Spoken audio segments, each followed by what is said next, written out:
بسم اللہ الرحمن الرحیم۔ السلام علیکم ناظرین کرام۔ کوئی کاف کا ذکر تو آپ نے بچپن میں بہت سی کہانیوں میں سنا ہوگا، جیسے ایک بادشاہ کی بیٹی محل کے چھت پر گھوم رہی ہوتی ہے، ایک دیو اس کو اٹھا کر کوئی کاف میں قید کر دیتا ہے۔ بادشاہ مختلف ممالک کے شہزادوں کو اس مہم پر روانہ کرتا ہے کہ جو میری شہزادی کو واپس لائے گا میں اس کی شادی اپنی بیٹی سے کر دوں گا۔ تو ایک نیک دل شہزادہ بھی اس مہم پر روانہ ہوتا ہے۔ اس کی ملاقات ایک بزرگ سے ہوتی ہے۔ بزرگ اس کی نیک دلی کی وجہ سے اس کو ایک انگوٹھی دیتے ہیں، جس کی بدولت وہ فوراً کاف کی پہاڑیوں پر پہنچ کر دیو کو مار دیتا ہے اور شہزادی کو آزاد کروا کر واپس اس کے وطن لے آتا ہے۔ شہزادی کی شادی اس شہزادے سے ہو جاتی ہے اور وہ دونوں ہنسی خوشی رہنے لگتے ہیں۔ اس طرح کی ملتی جلتی کہانیاں آپ نے ضرور پڑھی ہوں گی، لیکن شاید آپ کو معلوم نہ ہو کہ کیا کوئی کاف اصل میں موجود ہے، اور اگر ہے تو کہاں واقع ہے۔ آج کی ویڈیو میں کوئی کاف سے متعلق تمام تر حقائق جاننے کی کوشش کریں گے۔ آپ دیکھ رہے ہیں ٹرو انفو نیٹ ورک اور میں ہوں آمنہ گل۔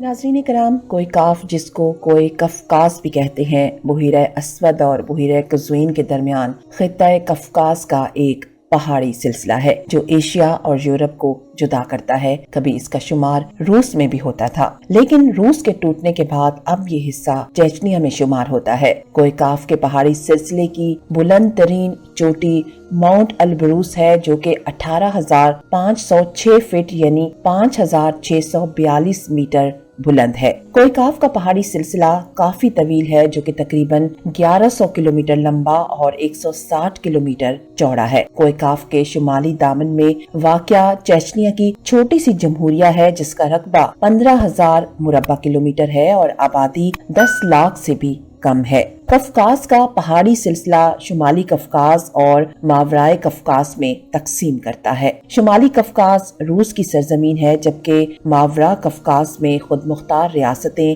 جارجیا، آرمینیا اور آذربائیجان واقع ہے۔ قفقاز کے پہاڑ کافی ڈھلوان ہیں۔ اس پہاڑی سلسلے میں 5,000 میٹر سے بھی زیادہ لمبے چند پہاڑ موجود ہیں۔ سب سے اونچے پہاڑ البروس اور کازبک ہیں، جن کی بلندی بالترتیب 5,642 اور 5,033 میٹر ہے۔ انہی پہاڑوں کی برف کی سفید چادروں میں لپٹی ہوئی دو چوٹیاں بھی موجود ہیں۔ دراصل یہ پہاڑ مردہ آتش فشاں ہیں۔ پہاڑوں کی مخروط شکل ڈھلوانوں پر گرم گیسوں کا اخراج اور مدنی پانی کے سرچشمے آتش فشانوں کے گزرتے وقت میں پھٹنے کی یاد دلاتے ہیں۔ اس علاقے میں معدنی پانی کے سرچشموں کی بہتات ہے۔ سب سے مقبول سرچشموں کے نام نارزان، برسومی اور یاسین توکی ہیں۔ ان کے قریب بہت سی مشہور صحت گاہیں اور تفریحی مقامات ابھی بھی واقع ہیں۔ شمالی قفقاز کے حالات موسمی طور پر معتدل ہیں۔ اونچے پہاڑ گرم جنوبی ہواؤں کو آنے نہیں دیتے، جبکہ یوں ٹھنڈی شمالی ہوائیں اس علاقے تک نہیں پہنچتی۔ جاڑے میں شمالی قفقاز میں کڑاکی کی سردی نہیں پڑتی اور گرمیوں میں دریائے کوبان کی وادی میں چاول جیسی فصل اگانے کے لیے انتہائی سازگار حالات موجود ہیں۔ اکثر کوپیما